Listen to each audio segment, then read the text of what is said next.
ton Jéricho était fermé et barricadé. Mais aujourd'hui, l'Éternel te dit, moi je livre Jéricho, son roi et ses vaillants soldats entre tes mains. Lève-toi et pousse des cris de joie. Jéricho est tombé, Jéricho est tombé, Jéricho est tombé, Jéricho est tombé, il est tombé. Jéricho est tombé, Jéricho est tombé, Il est tombé. Jéricho est tombé. La gloire nous revient au nom de Jésus. Amen. Que quelqu'un dise gloire au Seigneur. Que quelqu'un dise gloire au Seigneur. Dans son palais, tout s'écrie. Oh non, ça c'est la gloire. Vous savez ce que signifie la gloire? La gloire, c'est quelque chose qui pèse. Je veux que quelqu'un se lève. Quand je vais dire, dans son palais, tout s'écrit. Ah, la troisième fois, on va dire gloire, gloire, gloire. Dans son palais, tout s'écrit. Dans son palais, tout s'écrit. Gloire, gloire, gloire à Jésus. Alléluia. Les dieux que nous prions, ils s'appellent les rois de gloire. Quand je suis dans la maison de Dieu, tout s'écrit gloire. S'il y a des cuillères, la cuillère s'écrit gloire. S'il y a la chaise s'écrit gloire. S'il y a même ma montre, elle s'écrit gloire. Dans son palais, tout s'écrit gloire. Amen. Que le nom du Seigneur soit béni. Lève ta main, nous allons prier. Tu vas dire, Seigneur, révèle-moi ta gloire ce soir. Tu as une parole de vie. Prie le Seigneur. Il a dit, vous connaîtrez la vérité vous affranchira. Oh Éternel, tu es le Dieu de gloire. Nous venons dans ta présence ce soir pour écouter ta parole, la parole qui libère, la parole qui sanctifie. Oh, béni soit ton nom, Seigneur. Glorifie ton nom. Visite ton peuple. Que l'onction du Saint-Esprit soit libérée en ces lieux, afin que ton peuple reçoive la révélation qui vient de toi. Béni soit ton nom, Seigneur. Tu es le Dieu vivant, le Dieu merveilleux, le Dieu incomparable. Reçois la gloire. Nous prenons autorité sur tout esprit diabolique.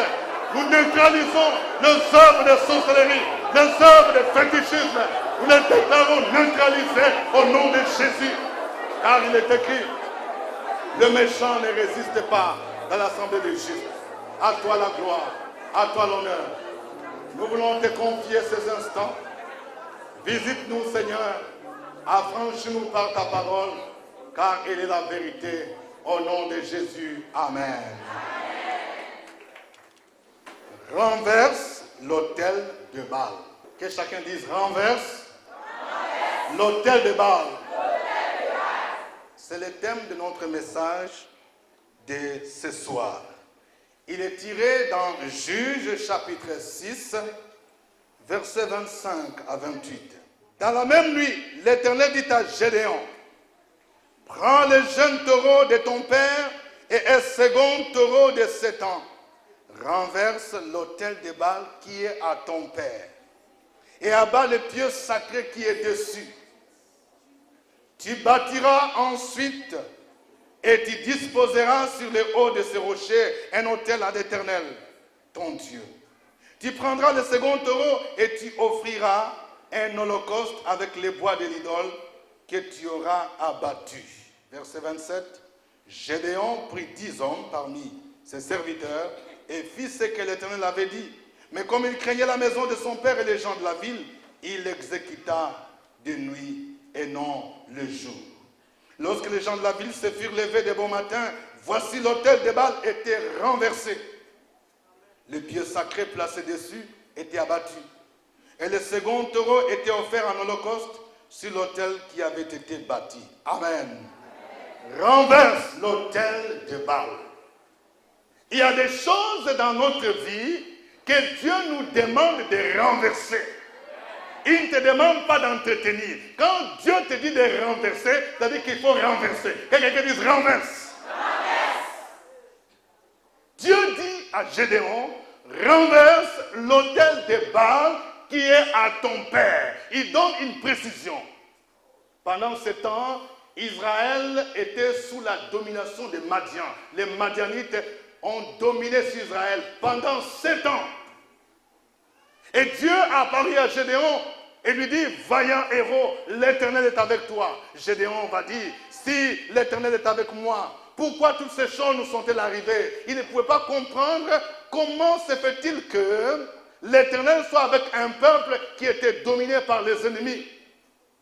Et Dieu va dire, va avec la force que tu as. Tu battras Madian comme un seul homme. Mais Gédéon va dire, avec quoi est-ce que je peux battre Madian? Ma famille est la plus pauvre à Manassé. Je suis le plus petit, la famille de mon père. Mais Dieu va lui montrer un préalable. Quelqu'un dit un préalable. Pour avoir la victoire sur les Madianites, pour avoir la victoire sur tes ennemis, il te dit, il faut d'abord que tu regardes quelque chose qui se trouve dans ta famille. Quelque chose qui constitue un blocage. Quelque chose qui constitue comme un aéroport, un point de contact avec le monde des ténèbres. C'est l'autel. Quelqu'un dit l'autel. C'était une révélation. Pendant que Gédéon, il s'apitoyait sur la condition de sa famille. Il dit, ma famille est la plus pauvre, je suis le plus petit. Dieu va lui montrer quelque chose qui se trouvait dans cette famille-là. Il dit, est-ce que Gédéon, est-ce que tu sais que ton propre père, il a bâti un autel à un Dieu qu'on appelle Baal. Et si tu veux avoir la victoire, il faut renverser l'autel de Baal. Dieu te dit ce soir, renverse l'autel de Baal. Nous allons essayer de comprendre d'abord la signification de l'autel. Qu'est-ce que l'autel? Ensuite, nous allons voir les fonctions de l'autel. Parce que pour renverser quelque chose, il faut que tu comprennes les fonctions de l'autel. C'est à quoi l'autel est destiné. Et nous allons voir les raisons pour lesquelles nous devons renverser l'autel de Baal. Et on va finir en montrant comment renverser. Quelles sont les étapes à suivre. Commençons d'abord par le premier point. Qu'est-ce que l'autel? Le mot hébreu qui est traduit par autel, c'est misbah. Quelqu'un dit misbah. Oh, c'est important. C'est-à-dire, c'est un mot qui vient d'un verbe qu'on appelle zabar. Zabar signifie sacrifier. En d'autres termes, l'autel, c'est un lieu, par définition, qui est destiné à offrir des sacrifices. Et presque dans toutes les religions, il y a toujours cette dimension des autels.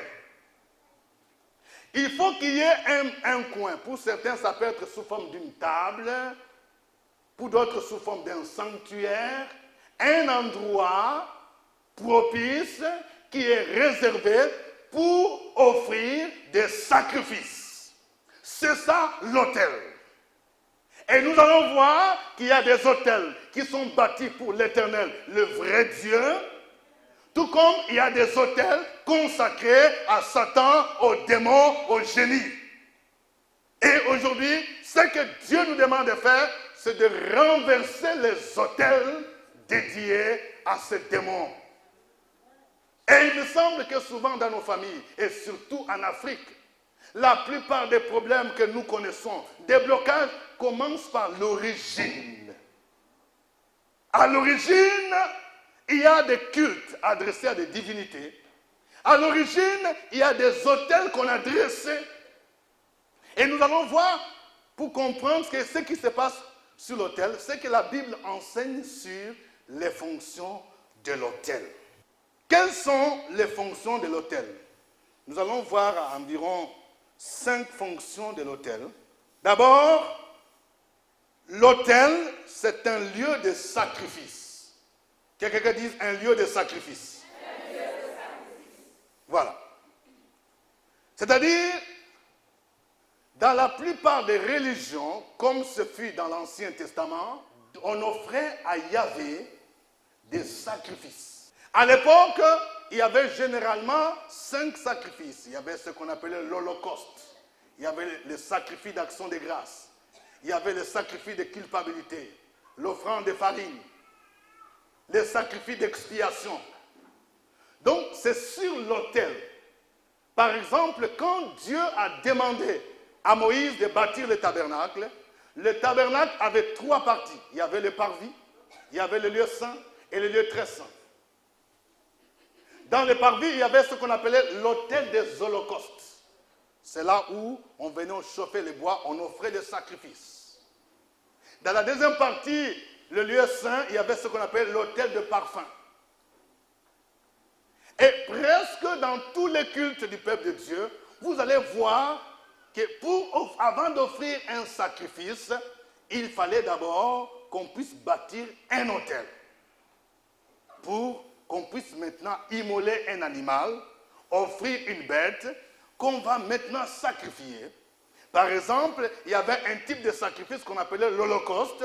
L'Holocauste, c'est un type de sacrifice qui était consumé entièrement et dont l'auteur montait devant le trône de Yahvé. L'auteur de l'Holocauste était agréable à Dieu. Donc, nous voyons par exemple, le premier qui a bâtir un autel à l'Éternel, c'est Noé. Dans Genèse 8, verset 20, il est dit, Noé bâtit un autel à l'Éternel, il prit de toutes les bêtes pures et de tous les oiseaux purs, et il offrit des holocaustes sur l'autel. Noé. Et il a offert le sacrifice sur l'autel après le déluge. Après les 40 jours, lorsque les eaux s'apaisèrent, en signe de reconnaissance à Dieu, parce qu'il venait de sortir de la mort, sa famille venait d'être sauvée, qu'est-ce que Noé fait? Pour rendre gloire au Seigneur, il bâtit un autel. Et il lui offre un sacrifice. Quand nous lisons Genèse 22, verset 9, nous trouvons l'exemple d'Abraham. Lorsque Dieu a demandé à Abraham de lui offrir son fils Isaac, le fils unique, celui qu'il aimait. La Bible nous dit dans Genèse 22, verset 9, lorsqu'ils furent arrivés au lieu que Dieu lui avait dit, Abraham y éleva un autel et rangea les bois. Il lia son fils Isaac et le mit sur l'autel, par-dessus le bois. Même Abraham, lorsque Dieu lui a demandé de lui offrir son fils Isaac, il a pris son fils, il a lié, il a déposé sur l'autel. Parce que l'autel, c'est le lieu où on présente, où on offre des sacrifices à la divinité. Il n'y a pas qu'Abraham. Nous pouvons aussi citer l'exemple de Salomon. Lorsque Dieu s'est révélé à Salomon à Gabaon, la Bible nous montre que Salomon aussi a bâti un autel. Dans 1 Roi chapitre 3, verset 4, il est dit, le roi se rendit à Gabaon pour y sacrifier, car c'était le principal des hauts lieux. Salomon offrit 1000 holocaustes sur l'autel. À Gabaon, l'Éternel apparut en songe à Salomon pendant la nuit et Dieu lui dit, demande ce que tu veux que je te donne. Bien-aimés dans le Seigneur, nous voyons déjà ce qui se passe sur l'autel. Un lieu de sacrifice. Salomon a offert 1000 holocaustes. Et quand Dieu a vu la valeur, la quantité même de ce qu'il a offert, c'est là où Dieu lui dit, demande ce que tu veux. Qu'est-ce que tu offres à Dieu pour qu'il te dise, demande ce que tu veux? Deuxièmement, l'autel est un lieu d'invocation de la divinité et de rencontre avec Dieu. Nous allons voir que dans la Bible, particulièrement dans l'Ancien Testament, lorsque quelqu'un voulait invoquer Dieu, il cherchait un endroit où il bâtissait d'abord un autel. C'est un point de contact avec Dieu. Lorsqu'il veut invoquer Dieu, il bâtit un autel. C'est le lieu de rencontre, comme le lieu de rendez-vous. Ça nous permet de comprendre déjà Parce que nous allons voir que le monde satanique ne fait qu'imiter ce qui se passe chez Dieu. Ceux qui sont dans le monde des ténèbres vous diront qu'il y a des endroits bien précis que les sorciers ont choisi de se réunir. Il y a des parcelles, des quartiers. Ça veut dire que sur le plan spirituel, il y a un hôtel qui est dressé là-bas. Parce que c'est le lieu de rencontre, des lieux d'invocation. Lorsque nous lisons Genèse 12, 7 à 8, Genèse 12, 7 à 8, il est dit, l'Éternel apparut à Abraham et dit, je donnerai ce pays à ta postérité. Et Abraham bâtit là un autel à l'Éternel qui lui était apparu. Il se transporta de là vers la montagne à l'orient de Bethel et il dressa ses tentes ayant Bethel à l'occident et Haï à l'orient. Il bâtit encore là un autel à l'Éternel et il invoqua le nom de l'Éternel. Voici quelqu'un à qui Dieu a demandé de quitter son pays, de quitter sa patrie, d'aller dans un pays que l'Éternel lui-même allait l'indiquer. Et il dit, quand il est arrivé là-bas, il se transporte vers la montagne. Qu'est-ce qu'Abraham fait? Il bâtit d'abord un autel. Et puis, une fois l'autel bâti, il invoque le nom de l'Éternel. Parce que l'autel sert de point de contact avec Dieu, des points de rencontre avec Dieu. Quelles sont les fonctions de l'autel? Troisièmement, l'autel est un lieu où Dieu se manifeste et se révèle à son peuple. Un lieu de manifestation divine, un lieu de révélation divine. Et c'est ainsi que nous allons voir dans plusieurs lieux où Dieu s'est révélé, ces lieux ont porté le nom de Dieu. Par exemple, si nous voyons Jacob, dans Genèse 33, versets 18 à 20, il est dit ceci. À son retour de Padan Aram, Jacob arriva heureusement à la ville de Sichem, dans le pays de Canaan. Et il campa devant la ville. Il acheta la portion du champ où il avait dressé sa tente des fils d'Amor, père de Sichem, pour 100 késita. Et là, il éleva un autel qu'il appela Elohé Israël. Vous voyez, il bâtit un autel. Comme l'autel, c'est le lieu où Dieu s'est révélé à lui, Dieu lui est apparu, il donne à ce lieu le nom de El Elohé Israël. C'est-à-dire que le Dieu d'Israël. Dieu s'identifiait souvent à l'autel. Dans Genèse 35, verset 7, il est dit, il bâtit là un autel et il appela ce lieu El Bethel. Car c'est là que Dieu s'était révélé à lui lorsqu'il fuyait son frère. Un lieu où Dieu s'est révélé à Jacob. À un moment donné, Jacob fuyait son frère Ésaü qui voulait le tuer. Il arrive à un endroit, il a vu la vision de l'échelle. Il voyait les anges qui descendaient et qui montaient vers Dieu. Il dit, certainement Dieu est ici. Comme Dieu s'est révélé à lui, il dit, il a bâti un autel. Et puis il donne comme nom à l'autel El Bethel. Parce que l'autel, c'est un lieu de révélation divine. Un lieu de la manifestation divine. Même lorsque Moïse combattait contre Amalek, dans le livre d'Exode au chapitre 17, la Bible nous dit que lorsque Moïse élevait les mains, c'était Israël qui était le plus fort. Et lorsqu'il baissait les mains, c'était Amalek, son ennemi. Et ils ont vaincu. Et il donna ce lieu, l'Éternel ma bannière. Exode 17, 15 dit, Moïse bâtit un autel. Quelqu'un dit un autel.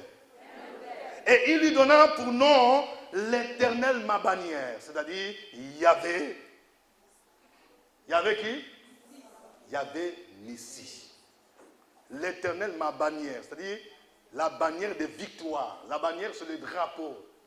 Souvent, lorsqu'il y a une armée qui a conquis un territoire, il dresse un drapeau. C'est le symbole de la victoire. C'est pour montrer qu'ils ont gagné le terrain. Alors notre Dieu, l'Éternel, le Dieu que nous invoquons, c'est lui, Yahvé Nissi, la bannière de la victoire. Quel que soit le combat que tu connais, mais sache que tu invoques le Dieu qui s'appelle Yahvé Nissi. Il te donne la victoire. Amen. Quelles sont les fonctions de l'autel? Quatrièmement, l'autel est un lieu à partir duquel l'on peut prononcer les malédictions et les bénédictions. Quelqu'un dit, ça devient intéressant. Ah. Souvent dans le monde spirituel, lorsque les gens prononcent les malédictions, c'est à partir d'un coin bien précis. C'est à partir d'un autel. Et c'est l'histoire de Balaam et de Balak qui nous révèle cela. Lorsque le roi Balak, roi de Moab, il voulait combattre contre Israël, il a entendu parler de ce que le Dieu d'Israël a fait. Il a englouti l'armée de Pharaon de la mer Rouge. Et Balak avait peur d'Israël. Qu'est-ce qu'il a fait? Il a demandé à un certain devin, Balaam, de venir. Balaam, c'est quelqu'un que les gens louaient. Dans le monde des ténèbres, lorsque quelqu'un n'arrive pas à te vaincre, là, il va faire venir un Balaam comme renfort. Un renfort. Balak a dit à Balaam, viens, maudis-moi Israël, parce que ce peuple est fort. Le diable reconnaît que nous sommes forts en Jésus. Parce que la Bible dit que celui qui est en toi, celui qui est en nous, est plus grand que celui qui est dans le monde. Lorsque tu es là, les démons tremblent. Lorsque tu es là, les sorciers te voient. Ils voient Jésus, ils tremblent. Ils reconnaissent que tu es plus fort. Ils reconnaissent que ton Dieu est plus fort. C'est pourquoi ils cherchent un renfort. Ils cherchent un Balaam pour venir te maudire. Balak a dit, Balaam, il faut venir. Maudis-moi ce peuple-là. Peut-être que si tu les maudis, moi je vais les vaincre. Nombre chapitre 23, versets 11 à 14. Nombre 23, 11 à 14. Il est dit ceci. Balak dit à Balaam, que m'as-tu fait? Je t'ai pris pour maudire mon ennemi. Et voici tu les bénis. Et il répondit et dit, n'aurais-je pas soin de dire ce que l'Éternel met dans ma bouche? Balak lui dit, viens donc avec moi dans un autre lieu, d'où tu les verras. Et tu n'en verras qu'une partie. Tu n'en verras pas la totalité. Et de là, maudis-les-moi. Il le mena au champ de Sophim, sur le sommet de Pisga. Il bâtit 7 hôtels. Quelqu'un dit 7 hôtels. C'est-à-dire qu'il veut faire 7 malédictions même. Donc quand l'ennemi a peur de toi, là, au lieu de faire un seul hôtel, il veut faire 7 hôtels. Il dit que tu es trop fort. Il bâtit 7 hôtels et il offrit un taureau et un bélier sur chaque hôtel. Tout ça, c'est pour faire quoi? Pour maudire Israël. Donc, Balak a fait venir Balaam pour maudire. Mission, maudire Israël. Et pour le faire, il fallait bâtir les hôtels parce que c'est à partir des hôtels que les incantations se font. C'est à partir des hôtels où les paroles de malédiction partent. Et ici, on dit, Balak lui dit, viens donc vers moi dans un autre lieu, d'où tu les verras. Tu n'en verras qu'une partie. Comment il les voyait? Donc ça suppose, c'est comme s'il les voyait dans une sorte de miroir. C'est ce que parfois certains films nous montrent. Hein? Et des gens, c'est au niveau des hôtels où les gens ont des téléviseurs, des miroirs. Ils regardent là-bas, ils regardent. Ils disent, c'est là, tu les vois là. Voilà. Il faut prendre, je ne sais pas quoi, et prendre peut-être, je ne sais pas, une aiguille ou bien un couteau. Il est là, on doit le transporter. Il n'a qu'à mourir. Voilà, il ne doit pas se marier. Donc, c'est sur l'autel. Mais j'aimerais que nous puissions savoir que lorsque tu invoques le Dieu qui s'appelle le feu dévorant, le feu va sortir et va consumer les hôtels. Aujourd'hui, l'Éternel te dit, ces hôtels à partir desquels on a prononcé des malédictions, tu vas renverser. Que ces hôtels seront renversés au nom de Jésus. C'est pourquoi l'Éternel te dit, renverse. Quelqu'un dit, je renverse. C'est sur ces hôtels-là où on prononce des malédictions. Balaam est venu, il bâtit 7 hôtels. il fait des enchantements, il fait des incantations, il regarde. Il veut maudire, mais c'est la puissance de Dieu. Lui-même, au lieu de maudire, c'est bénédiction qui sort. Il va dire, Dieu n'est pas un homme pour mentir, ni fils de l'homme pour se repentir. Ce qu'il a prononcé, ce qu'il a ordonné, il exécutera. Ce qu'il a dit, il le fera. Il va dire, l'enchantement ne peut rien contre Jacob. La divination ne peut rien contre Israël. La sorcellerie ne peut rien contre toi. L'enchantement ne peut rien contre toi. Toutes les incantations faites sur les autels, toutes les divinations faites sur les autels contre toi sont sans effet. Au nom de Jésus. Balak a fait venir Balaam pour maudire Israël. Et c'est sur l'autel où il devrait faire ses incantations. Il devrait prononcer les paroles de malédiction. Mais heureusement que Dieu a changé la malédiction en bénédiction. Quelles sont les fonctions de l'autel? Cinquièmement, l'autel c'est un lieu de formulation de vœux et de consécration, d'alliance avec Dieu. Un lieu de formulation de vœux. Quelqu'un dit formulation de vœux. Consécration. Alliance avec Dieu. Donc tout ça c'est ensemble. C'est sur l'autel que les gens allaient faire des vœux. Par exemple, Anne, la maman de Samuel. Voici une femme qui était stérile. Une femme dont la rivale Pénina la mortifiait et se sentait malheureuse parce qu'elle n'avait point d'enfant. Elle est partie dans la maison de Dieu. Elle est partie sur l'autel devant l'homme de Dieu Élie. Elle a fait un vœu. Si tu me donnes un enfant, je veux te le consacrer. Oh, je voudrais que quelqu'un, ce soir, puisse faire un vœu devant l'autel de l'Éternel.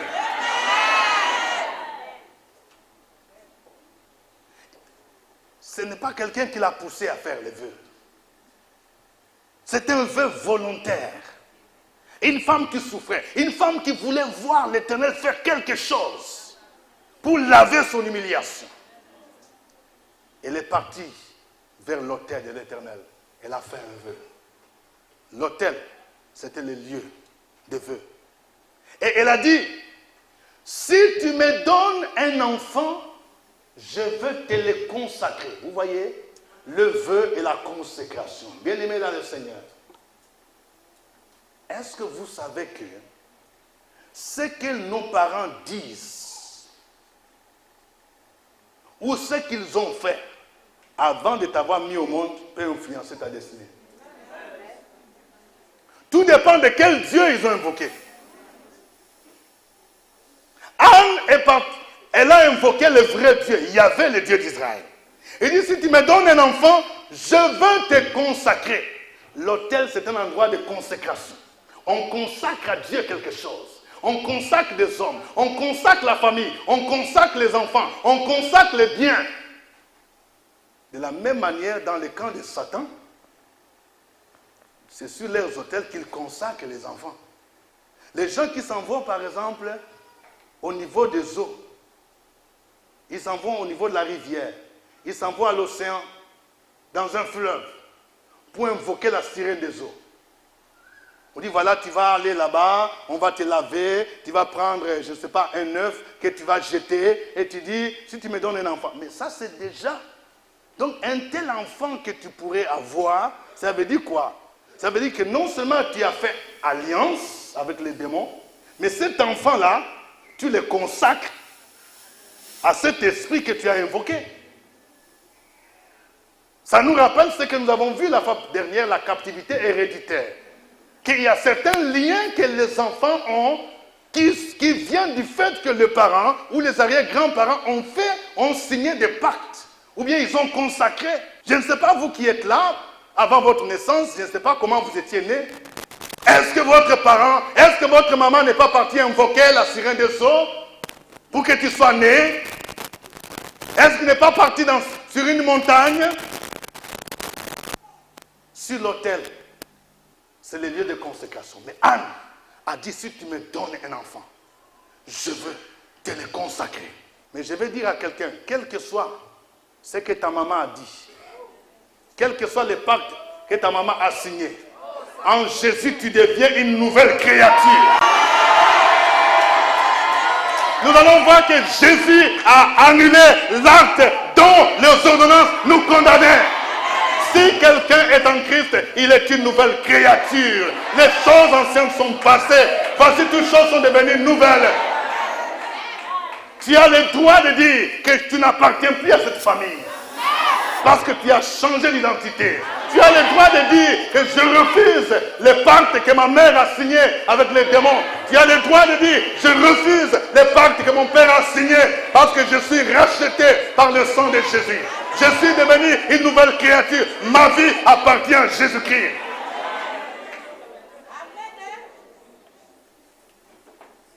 L'autel, c'est un lieu de consécration et d'alliance avec Dieu.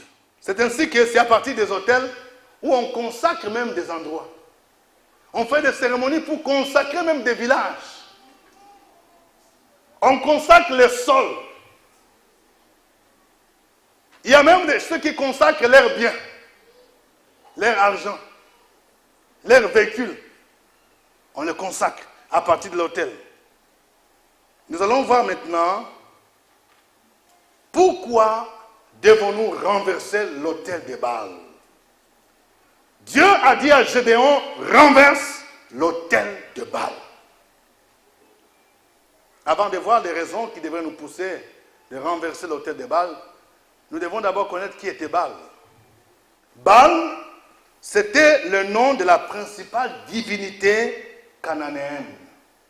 Quand Dieu a dit à Israël d'entrer dans la terre promise, dans le pays de Canaan, il leur a dit de ne pas imiter les abominations de ce peuple-là.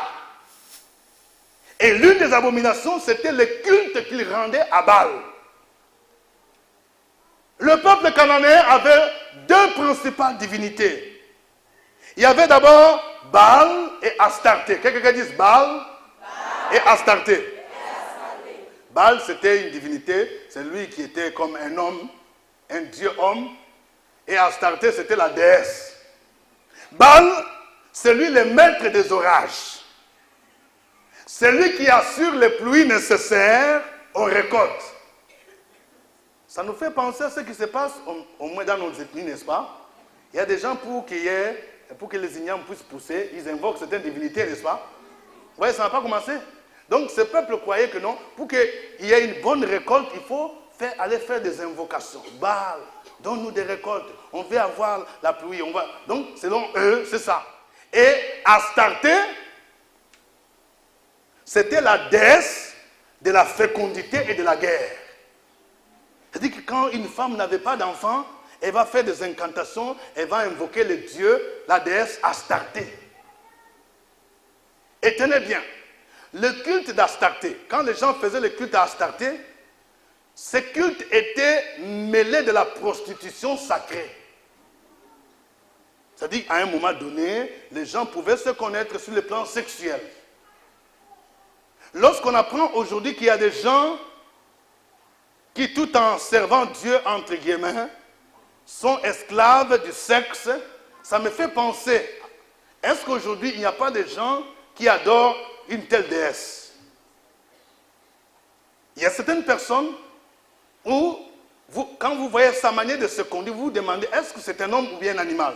Il me semble qu'il y a certaines personnes qui entrent dans des sectes où sortir avec femme ou avec garçon, ça fait partie de sa vie. C'est-à-dire que le Dieu qu'il invoque là, ou le Dieu qui lui donne l'argent, entre guillemets, ou la prospérité, c'est parmi les exigences. Il faut sortir avec femme, il faut sortir avec garçon.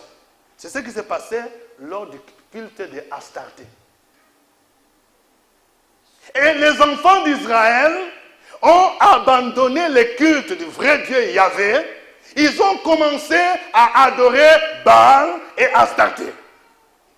Quelqu'un dit ce n'est pas normal. N'est-ce pas ce que beaucoup de gens font aujourd'hui? Il y a des gens qui font le syncrétisme. Comment peux-tu me dire que tu es chrétien? Tu crois en Jésus comme Seigneur et Sauveur et en même temps tu t'en vas faire sacrifice au village. Comment peux-tu me dire que toi qui es chrétien, quand on dit que ta fille a échoué au bac là, on a fait réunion au village, on t'a dit bon, pour que ta fille réussisse, il faut offrir mouton. Ça c'est diabolique. Quand on connaît Jésus, on ne peut plus faire ces choses.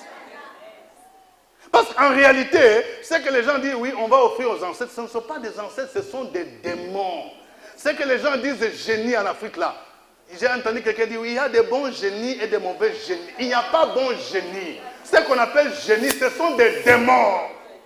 Tu ne peux pas combiner Jésus et sorcellerie. Non. Ou bien tu restes avec ta sorcellerie là. Hein? Tu t'en vas la nuit manger viande. Alors reste tranquille. Et tu vas voir les conséquences que ça va te donner. Ou bien tu viens à Jésus, tu abandonnes ces choses-là. Il y a des choses qu'on ne peut pas mélanger. Les enfants d'Israël mélangeaient. Tantôt ils viennent, ils invoquent le vrai Dieu. Tantôt, donc lorsqu'ils veulent chercher la fertilité, quelqu'un dit oui, il faut invoquer le Dieu Baal, il invoque le Dieu Baal. Lorsqu'une femme a un problème de fécondité, on dit ah, il faut invoquer Astarté, il va invoquer Astarté.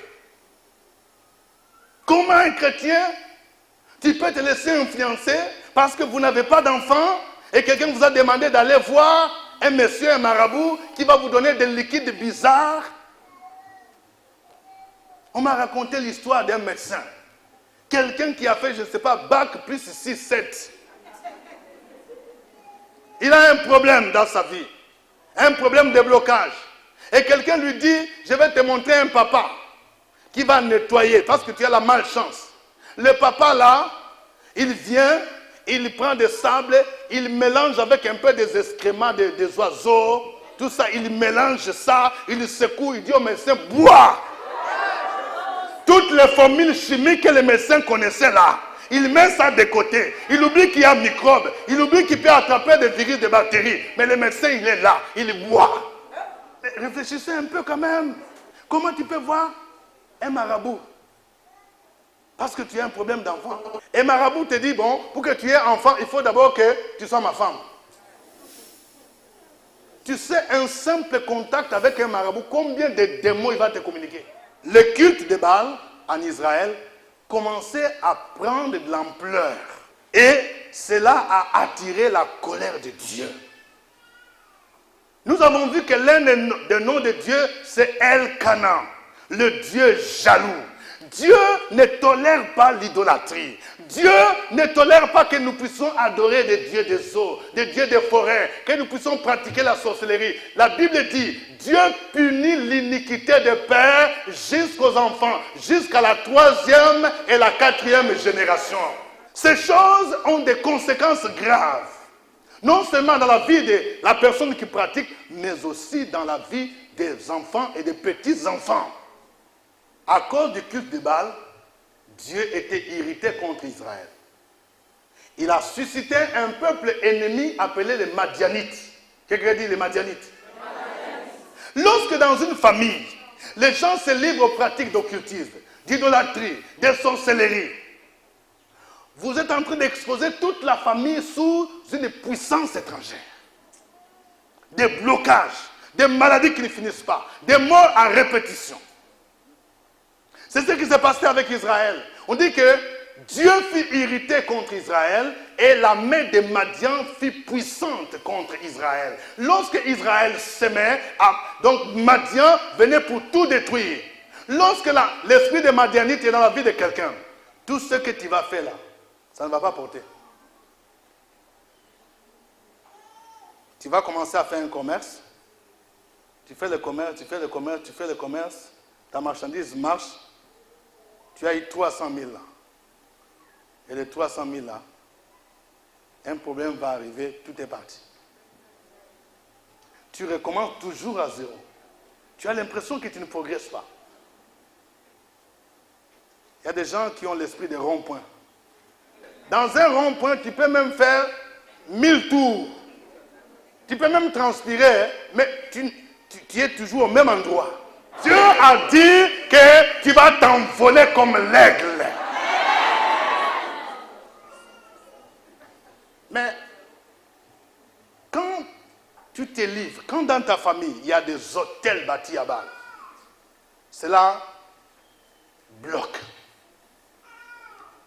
Dieu dit, renverse l'autel de Baal. Nous allons voir pourquoi devons-nous renverser les autels de Baal. Nous allons voir quelques raisons. 4 raisons. Quelqu'un dit 4 raisons. Première raison, nous devons renverser l'autel de Baal parce que c'est un ordre de Dieu. C'est Dieu lui-même qui donne l'ordre. Il ne te dit pas si cela te plaît, si cela te plaît, il dit renverse. C'est à l'impératif. Lorsque nous lisons Deutéronome chapitre 12, Deutéronome 12, 1 à 3 dit ceci. Voici les lois et les ordonnances que vous observerez et que vous mettrez en pratique. Aussi longtemps que vous y vivrez, dans les pays dont l'Éternel, le Dieu de vos pères, vous donne la possession, vous détruirez tous les lieux où les nations que vous allez chasser servent leur Dieu. Sur les hautes montagnes, sur les collines et sous tout arbre vert.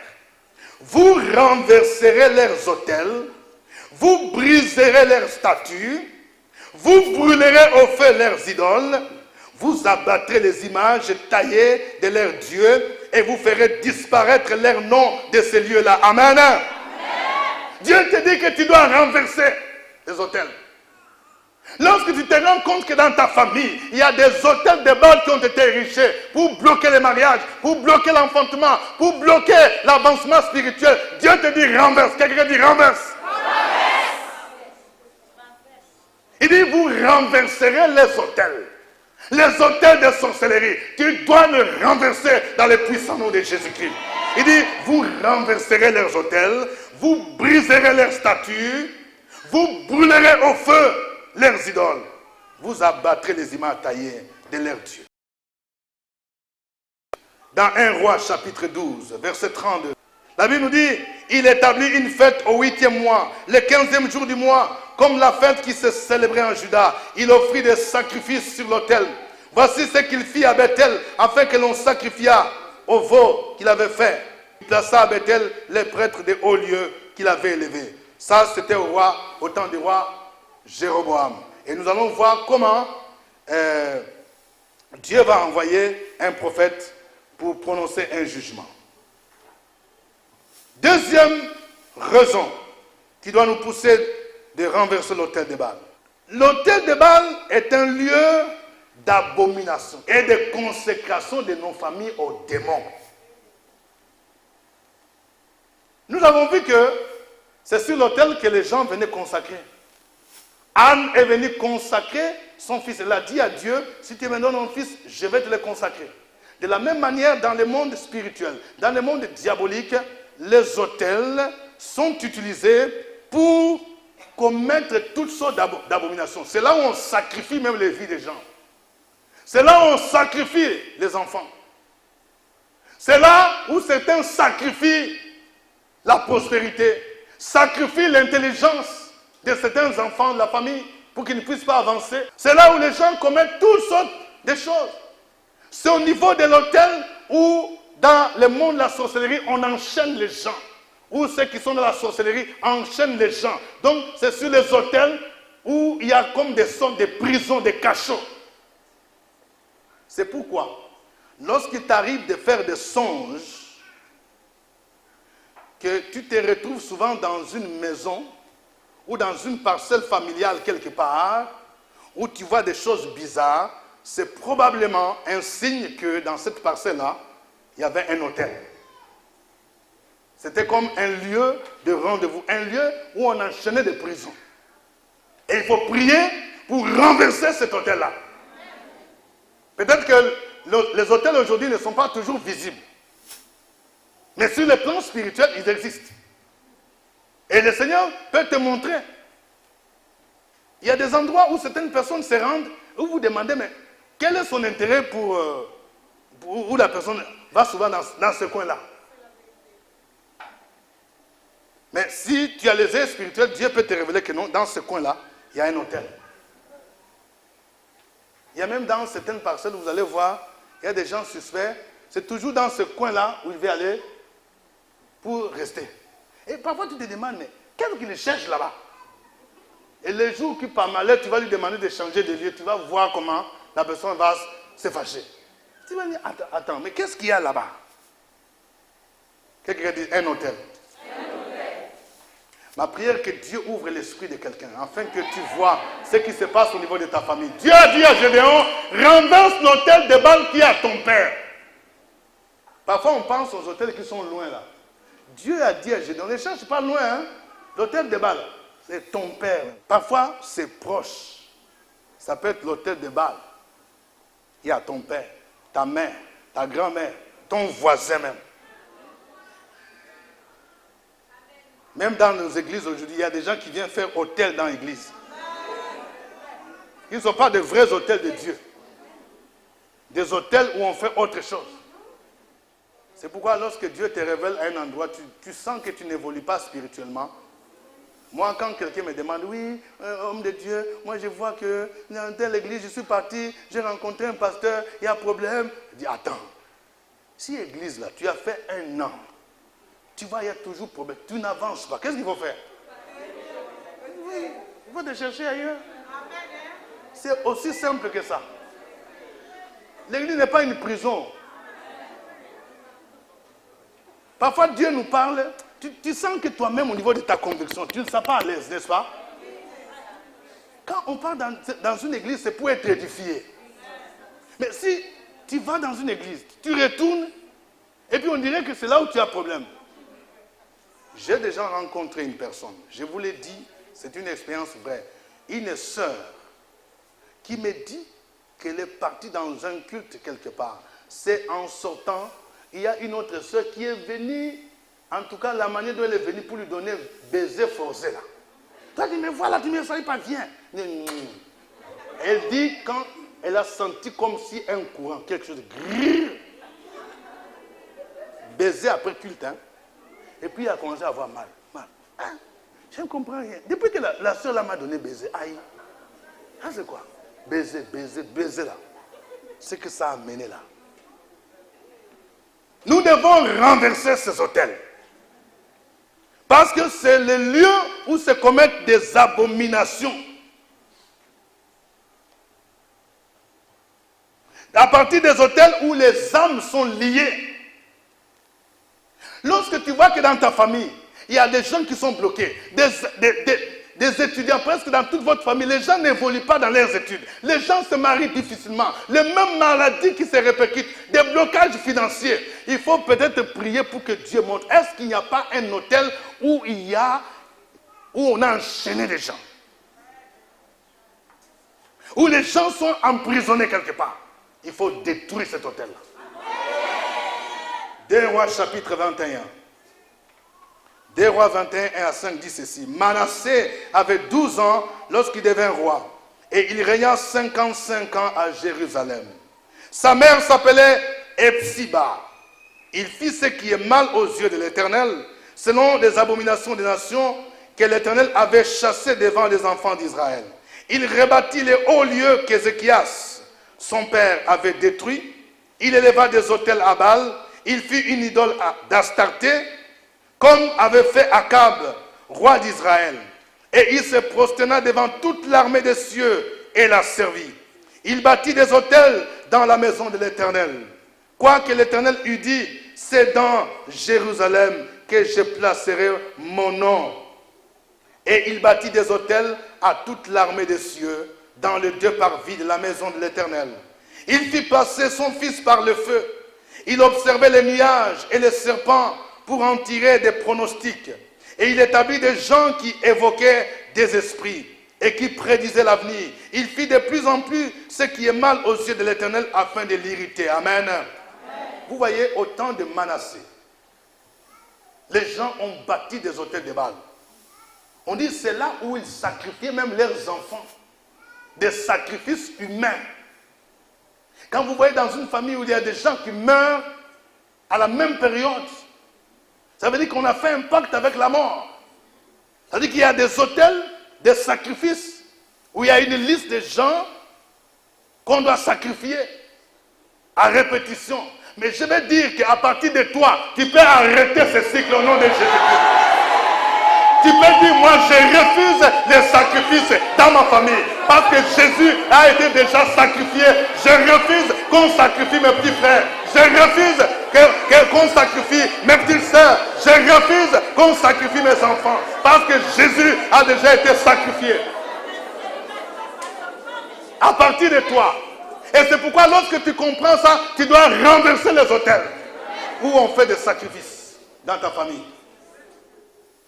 Pourquoi devons-nous détruire les autels de Baal? Troisièmement, l'autel de Baal est à la base de l'apostasie du peuple de Dieu. Quand on parle de l'apostasie, c'est ça l'abandon de Dieu. Lorsque quelqu'un suit Jésus, il était dans la foi, il régresse, il abandonne le Seigneur. En termes techniques ou en termes théologiques, on appelle ça l'apostasie. Et la Bible nous avertit que dans les derniers jours, il y a des gens qui vont abandonner la foi. Ne soyez pas surpris. Ne soyez pas surpris de voir quelqu'un qui est chantre, quelqu'un que Dieu a utilisé, il abandonne la foi. Ne soyez pas surpris de voir quelqu'un, il abandonne son mari, il abandonne sa femme. Et il devient combien? On dit, les gens vont abandonner la foi pour aller vers des esprits séducteurs, les doctrines des démons. Et la présence des autels, justement, encourage l'apostasie. Au temps du roi Akab, l'un des plus mauvais rois qu'Israël ait connu, tout a commencé par son mariage. Akab, roi d'Israël, est parti prendre comme femme Jézabel. Quelqu'un dit Jézabel? Jézabel, elle est née dans le culte de Baal. L'une des raisons qui fait que Dieu interdit à ses enfants d'épouser les non-chrétiens, c'est le risque d'être influencé par leurs croyances. Salomon, il a fait. Avec les 1000 femmes qu'il avait là, il devrait bâtir l'autel à chaque femme. Chaque femme avait son Dieu. Et chaque femme demandait, dit, chérie, si tu m'aimes, il faut quand même bâtir un autel pour mon Dieu. Donc Salomon était obligé, au nom de l'amour, de bâtir chaque autel. Et d'abandonner le vrai Dieu. Jézabel, la Bible nous dit qu'elle a tellement influencé son mari, au point où tout Israël a abandonné Dieu. Il faudrait que les femmes sources d'eau vive soient des femmes qui influencent leur mari dans le bien. Lorsqu'on dit que telle dame-là, c'est son mari qui est mère, c'est-à-dire que, comme la Bible nous dit que je lui ferai une aide semblable. Quand je vois que mon mari commence à déconner, je le ramène à l'ordre. Parce que tu es une aide semblable. Quelqu'un dit une aide semblable. Lorsque tu es marié, qu'est-ce que tu fais pour aider ton mari? Il y a des gens qui disent, je le laisse, c'est son affaire. Non, on dit une aide semblable. Quelqu'un dit une aide semblable. Dieu a dit, il n'est pas bon que l'homme soit seul. Je lui ferai une aide semblable. Je vais dire à une sœur, est-ce que tu sais qu'il y a un monsieur qui t'attend depuis longtemps? Parce qu'il n'est pas bon qu'il soit seul. Il veut que tu puisses les rejoindre. Le temps de ton mariage est arrivé. Parce que tu dois être une aide semblable. Amen. Quelqu'un dit une aide semblable. Quelqu'un dit, je dois être une aide semblable. De quelqu'un. Voilà. Donc, Jézabel, elle a influencé son mari dans le mal.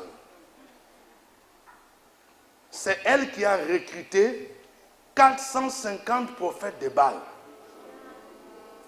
Quelqu'un dit 450. Ça dit que c'est plus que le nombre qu'on est là. C'est pourquoi cette histoire des prophètes là, je ne suis pas contre le ministère des prophètes, mais il faut qu'il y ait des vrais prophètes. 450 prophètes de Baal. La Bible dit qu'il mangeait à la table de Jézabel. On dit, la première dame va recevoir les prophètes. Il court là-bas. Et puis on trouve les beefsteaks, les saucissons, et puis les enveloppes. Tenez, tenez. Nous sommes les prophètes. Et prophétisez pour moi. Il prophétise. C'est Dieu qui t'a élevé. C'est Dieu qui t'a placé là-bas. Shikanta Mana Santa. C'est Dieu qui t'a élevé. Donc, 850, c'est tout ce qu'il faisait comme travail. Jamais personne ne peut dire, Akab, ce que tu fais là, tu dévies. Non. C'est Dieu qui t'a élevé. Et puis on donne enveloppe. Quelqu'un dit, ce n'est pas normal. Ça, c'est Jézabel. C'est la femme là, qui a joué ce rôle négatif. Et parce qu'elle a dressé des autels à Baal. Elle a contaminé son mari, Israël.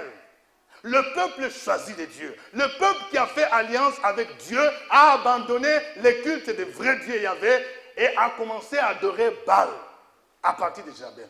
C'est pourquoi nous devons renverser les autels.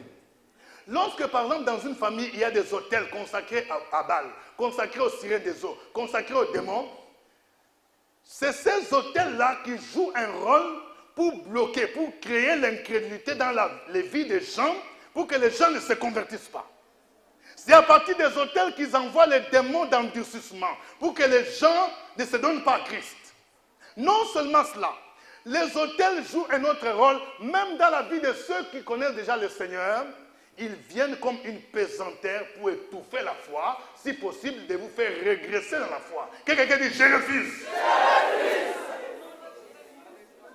C'est pourquoi Élie, lorsqu'il est parti sur le mont de Carmel, il a dit, je lance un défi, invoquez votre Dieu, et moi je vais invoquer le mien. Oh, j'aime le Dieu d'Élie.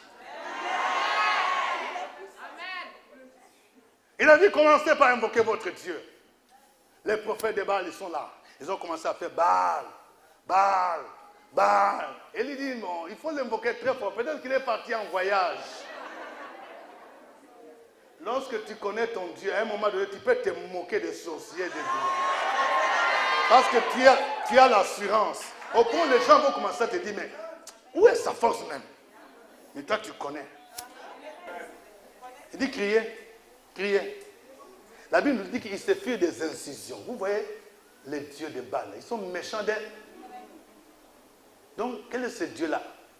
Aujourd'hui, on parle de tétanos. Et c'est un peu de faire ça.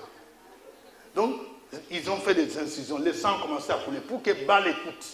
Moi, je n'ai plus besoin de faire des incisions. Je n'ai plus besoin de faire couler le sang parce que le sang qui a coulé à Golgotha a suffi.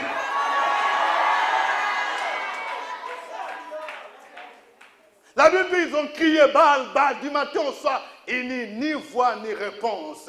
Mais la Bible dit, au moment de la présentation de l'offrande, Élie est venu, connaissant son Dieu, connaissant Yahvé, le Dieu d'Israël. Il était sûr, il connaissait ce Dieu. Il s'est avancé avec assurance, avec sérénité. Il a dit, il a regardé au ciel. Il a dit, Éternel, Éternel, que l'on sache que c'est toi qui es Dieu en Israël et que moi je suis ton serviteur. La Bible nous dit, et le feu est descendu. Il a consumé de leur corps.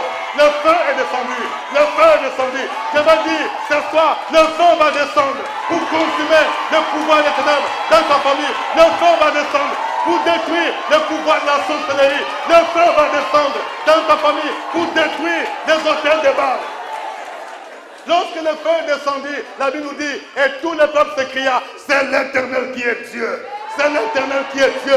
Oh, il faut que dans ta famille, les gens voient quelque chose pour qu'ils puissent dire, c'est l'Éternel qui est Dieu. Il faut que le Seigneur démontre sa puissance dans ta famille pour que tout le monde dise, c'est l'Éternel qui est Dieu. Et ils vont abandonner leurs idoles. Ils vont savoir qu'il y a un Dieu qui guérit. Il y a un Dieu qui sauve. Il s'appelle Jésus-Christ de Nazareth. Il s'appelle Yahvé Sabaoth. Il s'appelle El Gibor. Celui qui ouvre, personne ne peut fermer. Celui qui ferme, personne ne peut ouvrir. Amen. C'est pourquoi Dieu te dit, il faut renverser l'autel de Baal. Pour que tes membres de famille connaissent le Seigneur. Pour que les membres de famille soient libérés, il faut que tu renverses cet autel de Baal. Et lorsque tu vas renverser l'autel de Baal, tu vas bâtir l'autel de l'Éternel. C'est pourquoi avant de prier, la Bible dit qu'Élie d'abord, il a reconstitué l'autel de l'Éternel. Parce que lorsque le culte de Baal est là, ça étouffe les cultes du vrai Dieu. Et Élie, il a d'abord rebâti l'autel de l'Éternel. C'est-à-dire, tu dois rebâtir la vie spirituelle avec la parole de Dieu. Pour que dans ta vie, pour que dans ta maison, on puisse encore adorer le vrai Dieu. Pour que dans ta maison, s'il n'y avait pas de culte familial, que tout le monde commence à se retrouver pour la prière. Parce que nous avons vu qu'en tant que sacrificateur de l'Éternel, l'un des rôles que Dieu te donne, c'est d'allumer le feu chaque matin. Parce que le feu doit toujours brûler sur l'autel, il ne doit pas s'éteindre. Lorsque tu détruis l'autel de Baal, tu dois bâtir l'autel à l'Éternel. Pour offrir un sacrifice de louange. Aujourd'hui, tu n'as plus besoin d'offrir des moutons. Tu n'as plus besoin d'offrir des taureaux. Mais le sacrifice que nous offrons à Dieu, c'est notre vie d'abord. C'est ta vie. La Bible nous dit, je vous exhorte donc, frères, par les compassions de Dieu, à offrir vos corps comme un sacrifice vivant, saint, agréable à Dieu. Il faut que tu puisses t'offrir toi-même sur l'autel de Dieu. Entièrement. Ton corps, ton âme, ton esprit. Et tu vas offrir à l'Éternel un sacrifice de louange. Quelqu'un dit un sacrifice de louange. Lorsque tu loues le Seigneur, tu l'adores, c'est un sacrifice que tu fais monter sur l'autel de l'Éternel. Au temps du roi Jéroboam. Quelqu'un dit Jéroboam.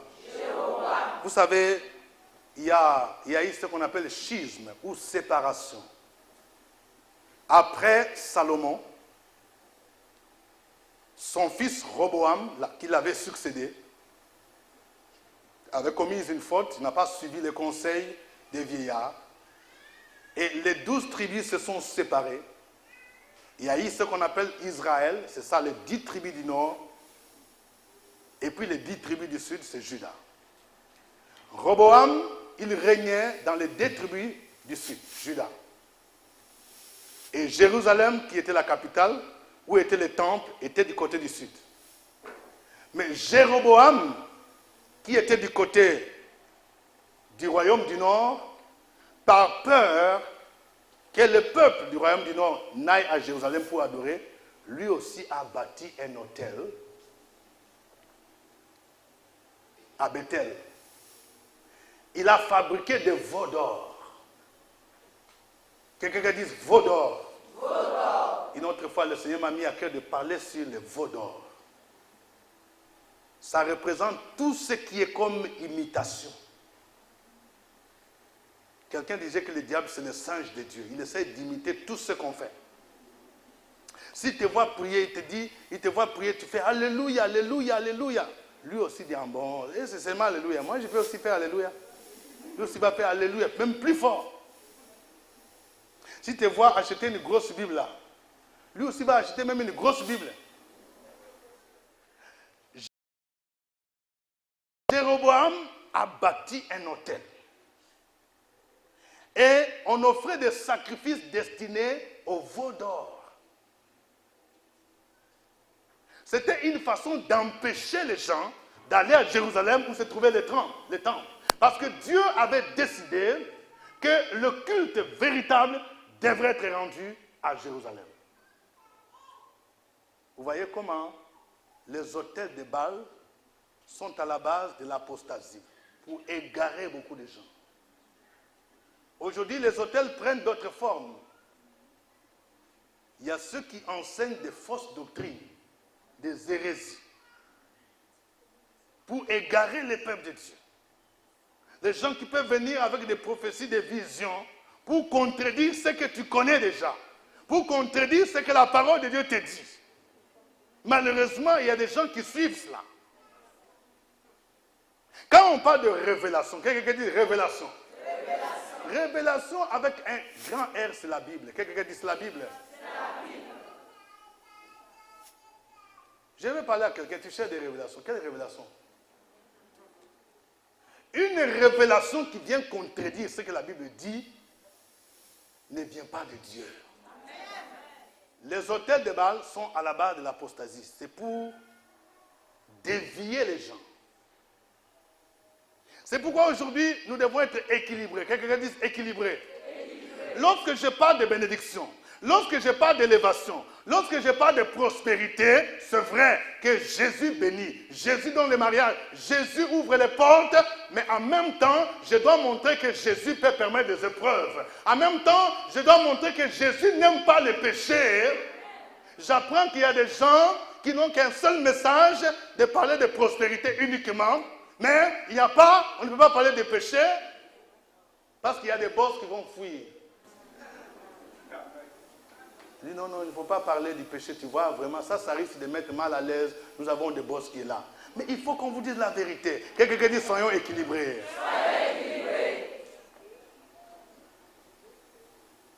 Ça, c'est aussi des veaux d'or, des hôtels qui dévient les gens.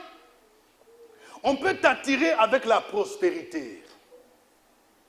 Si je te parle uniquement de prospérité, je te dis viens parce que tu cherches le visa pour aller à l'Occident. Je vais te faire une prière pour aller en Occident. Mais si c'est pour aller en Occident pour fuir avec le mari d'autrui, tu penses que ça c'est Dieu qui va t'amener? Et tu vas dire, je loue le Seigneur l'Éternel, mon Dieu est très fort. Dis-moi dans la Bible, quelle Bible montre que tu peux faire jeûne pour fuir avec le mari d'autrui, qui est marié avec enfant. Et puis vous allez aux États-Unis. Et tu vas dire que c'est l'Éternel qui m'a béni. Quelqu'un dit c'est diabolique. Et si un pasteur, un serviteur de Dieu cautionne cela, ce n'est pas normal. Même si tu me donnes la dîme, je ne sais pas, de 5 millions, je prends, c'est bien, mais je te dis abandonne cet homme. Si tu me dis rembourse-moi ta dîme, je te donne.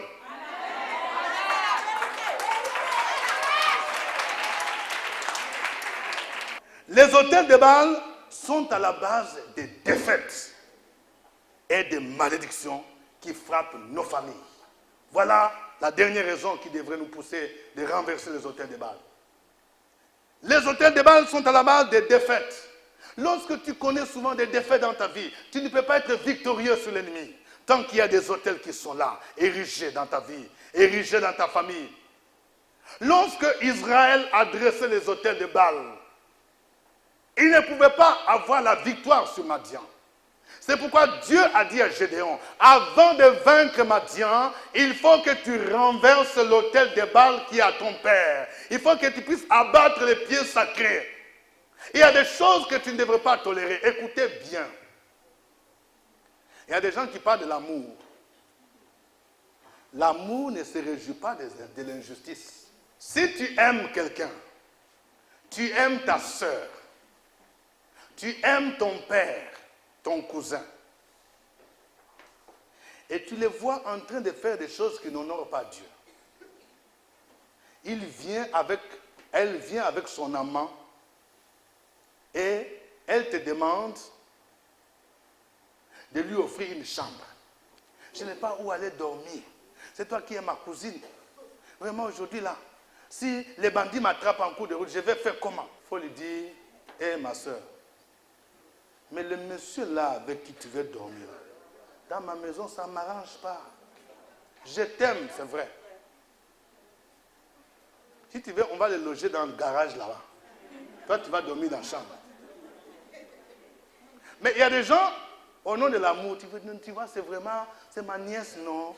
Si je refuse, j'aurai des problèmes de famille. Donc toi, tu viens avoir des problèmes avec Jésus et tu veux plaire à la famille. Quelqu'un dit, ce n'est pas normal.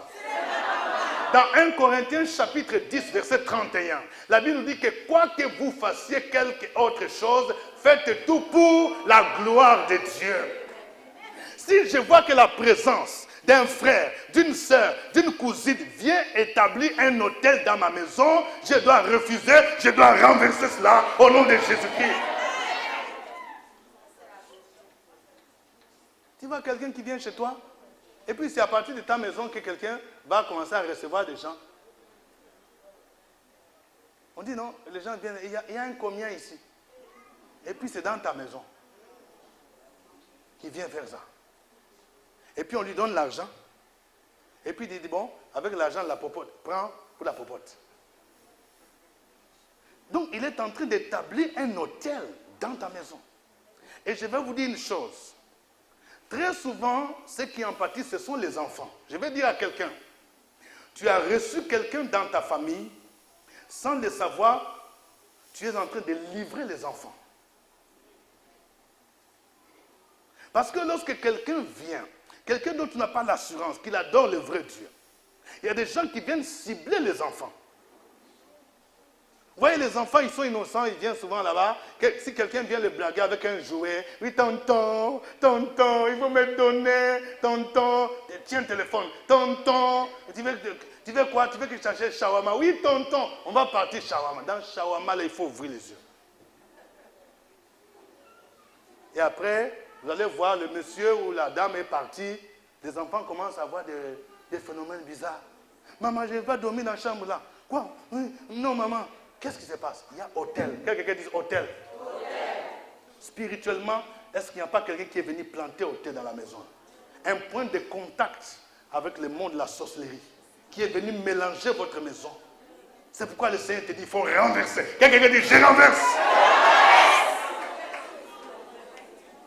Tu ne peux pas avoir la victoire tant qu'il y a des hôtels. Nous avons vu que les hôtels sont des lieux où partent les malédictions, des blocages. Et si tu veux être libéré et libérer ta famille, il faudrait que tu puisses te détruire les hôtels. Je vais dire à quelqu'un ce soir que Dieu t'a établi dans cette famille comme une colonne, comme une tour forte, pour que tu puisses te bâtir, pour que tu puisses te détruire, pour que tu puisses t'arracher, pour que tu puisses te renverser et pour que tu puisses te planter. À partir de toi, à partir de ta délivrance, à partir de ta libération, toute la famille sera libérée.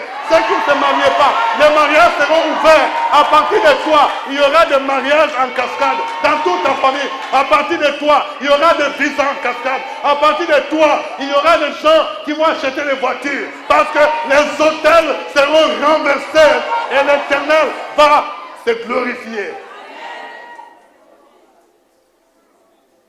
Comment renverser les hôtels de Baal? La première chose, il faut se repentir. Quelqu'un dit, il faut se repentir.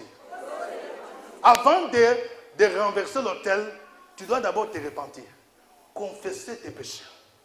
Non seulement tes péchés, mais tu dois confesser aussi les péchés de tes parents.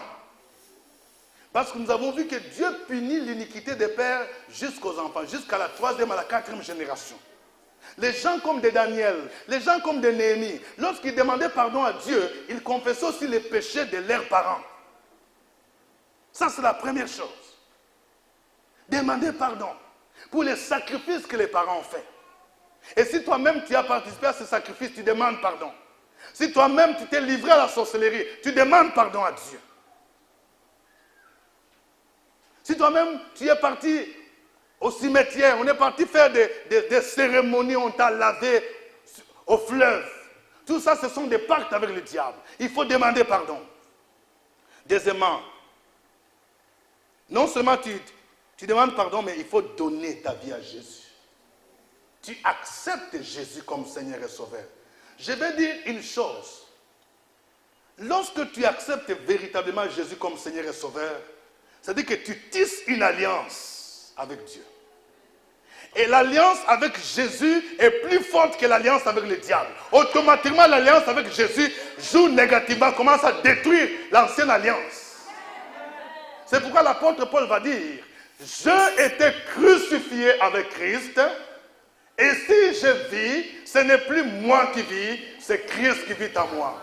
Si je vis maintenant dans la chair, je vis dans la foi au Fils de Dieu qui m'a aimé et qui s'est livré lui-même pour moi. Galates 2, verset 20. Il va dire, ce n'est plus moi qui vis, mais c'est Christ qui vit en moi.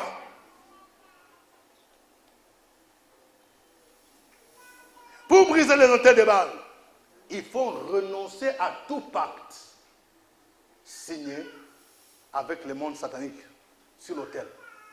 Peut-être que toi-même, ou ta famille, ou tes arrière-grands-parents, vous ont consacré, vous tous, aux démons, aux génies.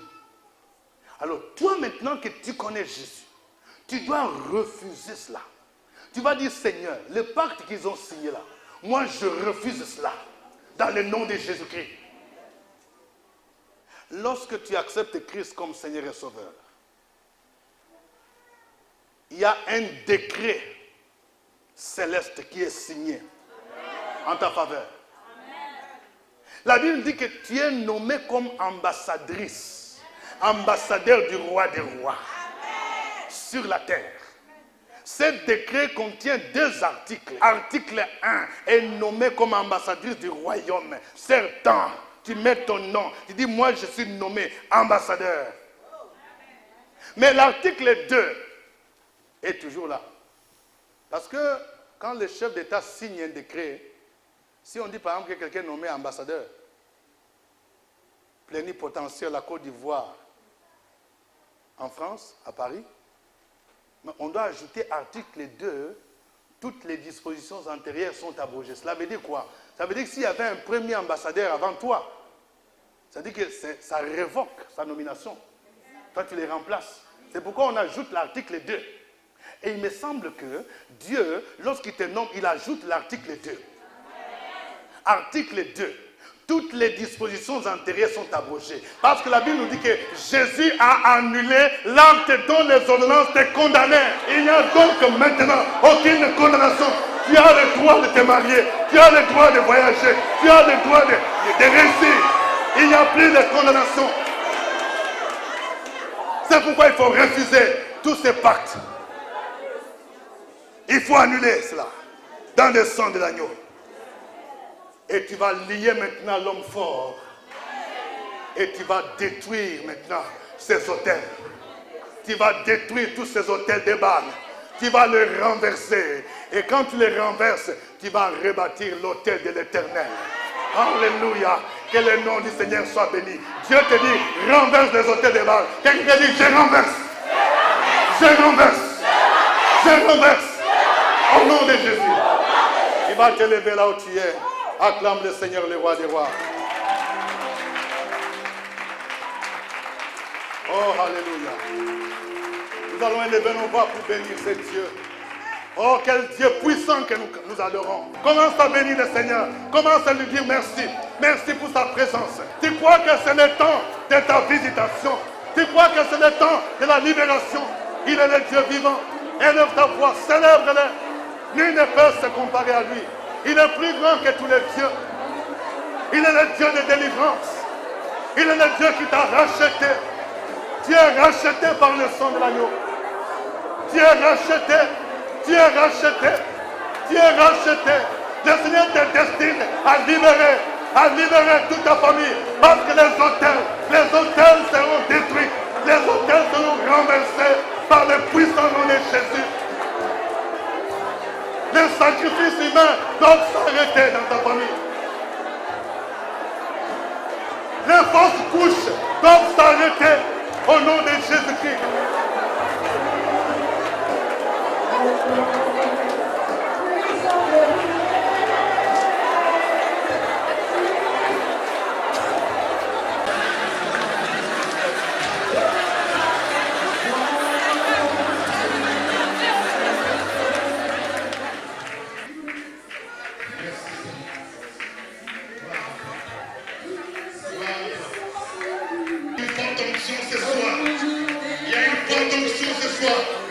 Il y a une visitation, une façon puissante dans ta vie. Une visitation puissante dans ta vie. C'est le Seigneur te dit, je vais faire des choses nouvelles. Une forme de visitation.